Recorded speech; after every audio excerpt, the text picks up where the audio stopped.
Today we want to get together and really talk about 10 tips to increase your VA disability rating. Got you through service, what got you through combat, what got you through tough times, right? It's that push and that drive in the Army, right? You suck it up and drive on. You push through. You don't complain. And then, and sadly, when the time comes to realize that you're not the 17-year-old kid you were in service and you signed up anymore, now all of a sudden it's like, wait a second, I have to sit here and do something that I wasn't trained to do, right? I don't know how it was on the Air Force side of the house, but pretty much any branch of the service, complaining is not something you do, right? Right. So Yeah. when it comes to disability, it's like, wait a minute, I'm supposed to say I'm broken and I can't do things. So putting your ego aside is the first step. Because many times we all know someone that they're like, so-and-so should definitely apply, but he just doesn't want to get out of his head because someone needs it more than they do, right? Someone's far worse off than they are. But the reality is there's a lot of more people who are way better off than you and can do more than you. So ego aside, what do you think about that? Just building on that, I actually made a video about grossly inappropriate behavior the other day, and those words jump off the page at me, and I was just kind of thinking about it and doing research. And to your point about putting your ego aside, I know what grossly appropriate behavior is. And once I kind of put the ego aside and started thinking about it, it's like, oh, yeah, here's an example of grocery. Oh, here's another. They just started rushing off the page. I've done a lot of stuff that falls into that category. And, I've been, talked to you a few times, been through the claims process, been making videos. And, oh, yeah, be vulnerable, be honest. And I wasn't even honest with myself about my own grossly inappropriate behavior until last week. So, yes, put your ego aside. Definitely number one. It's a big one. And I'll tell you, especially one of the biggest population that I see it with is, I would say it's combat arms. If you're combat arms, regardless of the branch of service you're in, a lot of folks get stuck into this whole thing of, well, I did this and I did that, Craig. And how is it that so-and-so who didn't even leave the perimeter, right? Or didn't go out and do something, how are they able to get this rating and I'm not? And again, we're going back into this ego thing where the VA of disability is not based off what you did. It's rather what are the remnants of what's happened after you did what you did, right? So the disability is not, for example, because you kicked down doors and did, some high-speed stuff and jumped out of planes. It's because now your back is jacked and your knees are gone, right?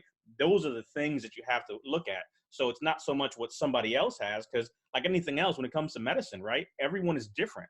What Craig deals with, yeah, and I was what I just going deal to say, with, right. Yeah, what's totally going different. on with somebody else will not impact you, and it definitely will not impact the outcome of your claim at all. Nope. It's somebody else. This is your claim. Absolutely. Exactly. No comparison. Exactly.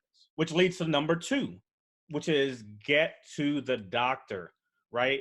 I think people really misconstrue the fact here that when it comes to a disability claim, you need medical evidence. And the lack of medical evidence does not help. You can't self-diagnose and then try to claim something from the VA. I've been dealing with headaches. It was in service. I complained about it. Check. That's one part of the process. But without a diagnosis, you cannot claim for a thing, right? You can't say or self-diagnose diabetes. A doctor has to diagnose you, with that. Back to seeing a doctor, which leads to number 3, which is the medical documents, right? So seeing the doctor is one part, but eventually what's coming from there is to show that you're dealing with something that's disabling and also to produce now the medical documents, right? To show, hey, Craig, you do have this condition. I've seen the doctor X amount of times, or I haven't been to the doctor in the past 15 years because can afford it, insurance, whatever the case may be, but I did go back and at least that starts a process. So by going to the doctor, number 3 comes, which is the medical documents, because ultimately the VA is not going to see you. They're going to see your packet, your medical documents, and it's a document fight. So if you don't have those documents, you're pretty much going to get rejected. That leads into number 4, which is the chronicity of the condition, right? So you need to be able to show if something's chronic. So many times you'll go to a doctor and they'll say, hey, Craig, it's not for nothing, but these knees you got, the way they're jacked, this is a chronic situation, right? You've done some stuff. Doctors can tell if something is just a slight tear or something's chronic that you've had for a while.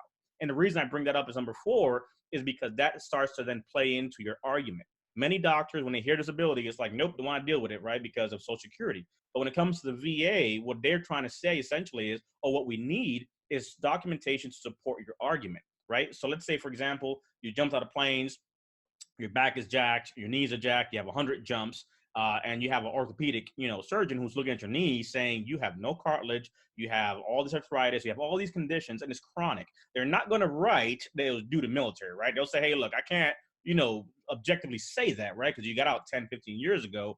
But these knees you got, it looks like you were doing something, right? And that at least gives us the argument to begin to put together. It's like a detective almost, right? All the evidence, because it's not like, hey, this is an injury that just surfaced. Doctors can tell, right? This is, hey, Craig, this is an old injury. You've had this for a while.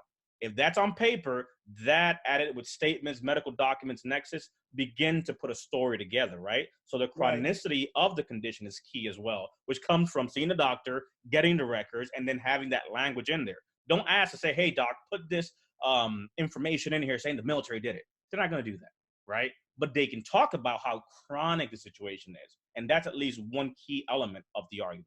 Absolutely, and to build on that, there's the secondary claim factor. So whether you're filing your claim as a direct service connection or a secondary connection, there's still an unlimited amount of secondary connections. So when you're, limping around or whatever in front of the doctor, he's watching you. If you're favoring this foot, it's going to affect your other foot. It's going to affect your brain. It's going to affect a lot of different body systems. It's almost like Yeah, it's almost like that chronicity song. is huge. It's What's like that that? song we heard as a kid, right? The tailbone's connected to the hip bone, and the hip bone's Yeah, connected. Well, it's the truth, right? It's your body's connected. One area goes off, you have a chain reaction.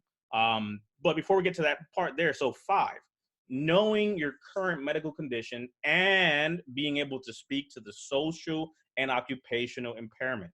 It's crucial, right? It's not about, I can't tell you how many times, Craig, someone's asked a question and they're like, hey, I stubbed my toe one time. Can I claim disability? No, it doesn't work that way.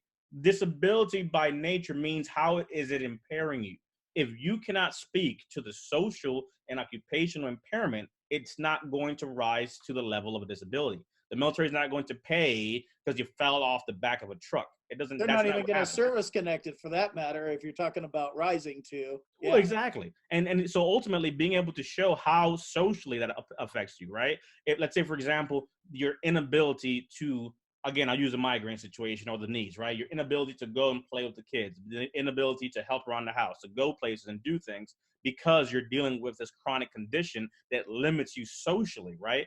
right. Same thing occupationally. Some people have jobs and they think, well, I'm good to go, but you've never been promoted, right? You're barely hanging on. Let's just call it what it is, right? A lot of us know how to just hang on and survive. And, we know how to, we know how to scapegoat. Like in the Army, I could tell you, right? If you were an E4 specialist, we used to call it the E4 mafia, right? So you kind of, when you were, you had those guys who never really got promoted, but they knew just how to do enough just to kind of get by and not get in trouble, but not really exceed, right?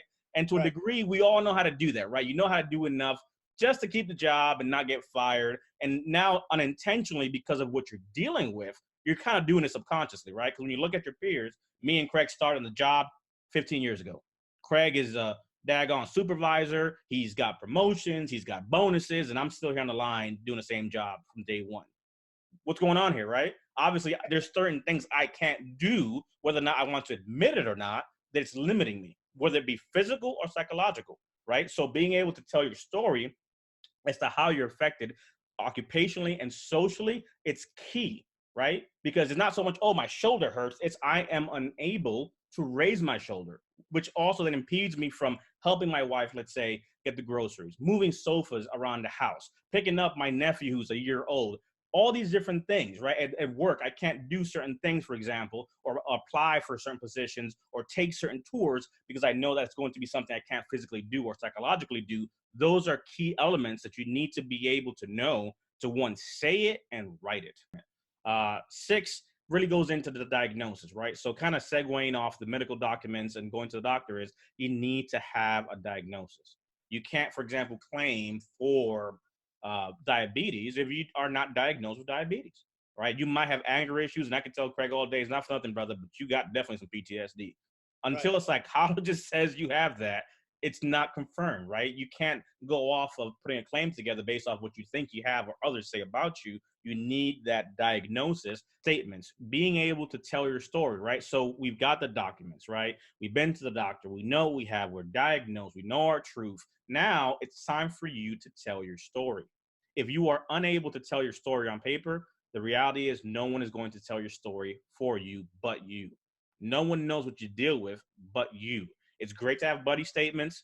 It's great to have, lay statements and the wife statement and the guy you went to boot camp with and the guy you went to war with. That's all great. But ultimately, you have got to tell your story because everybody else's point of view is from the outside. And ultimately, it's about what are you dealing with specifically as a person and being able to talk about those things because that's what the rater will be able to see. Like Craig said, right? If those documents get to the rater, they're going to look at that. They need to see what you have. Ultimately, what happens many times for many veterans that get denied over and over again, they'll appeal, they'll go to the board, and they'll eventually get in front of a judge, and the judge essentially says, so tell the story. What's going on here, right? And then you sit there, you pour your heart out, and one of the feedbacks that a lot of these judges have said, if we knew that from the beginning, right. it'd have been a different conversation. Ultimately, your words are your words, and you want to make sure you have that. Then from there, we add in then number 8, which is buddy statements, right? So then that does help. So now Craig has his story together. He's able to tell his truth. He's vulnerable. He has all these pieces. Now I come in and it's like, I've known Craig for the last 10 years and we used to go out, we used to do things and play basketball or, we golf together. And over the years, he's been unable to do the things we enjoyed doing, right? He can't go on the greens anymore. He can't stand up for too long. His back gives out. His knee gives out. Doesn't even like being around people or social. Yeah, all of that. And again, it's not that I need to be a doctor, right? It's what's my view of him, right? As a friend, what am I seeing? Because this gives the rater now the ability to piece it all together. Got it. This is what you're saying. This is what the doctor's saying. This is what the friend is saying. All of that tells a picture to include your spouse who knows, right, what's going on. Or if you don't no longer have a spouse or your ex-wife. 9 is the one we talked about earlier, which is secondaries.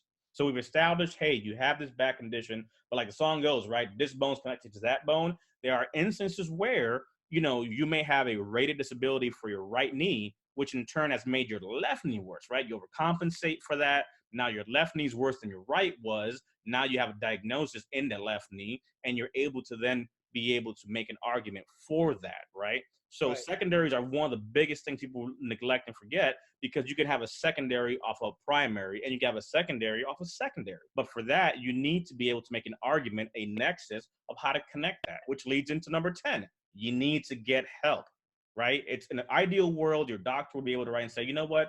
The reason, Craig, you have this headache, for example, is because this medication you're taking for your IBS or what have you is causing that, right? It's a common side effect or ED or what have you. And is my assumption that this is what it's related to, right? Because essentially you want a medical examiner, someone to look at what you have and provide an opinion. That's essentially what it is. No one's saying, look, this is caused by that, right? Is it at least as likely as not? Is there a 50-50 chance that this may well have caused that? That is gives the argument to make a fully comprehensive argument to the VA for your disability claim.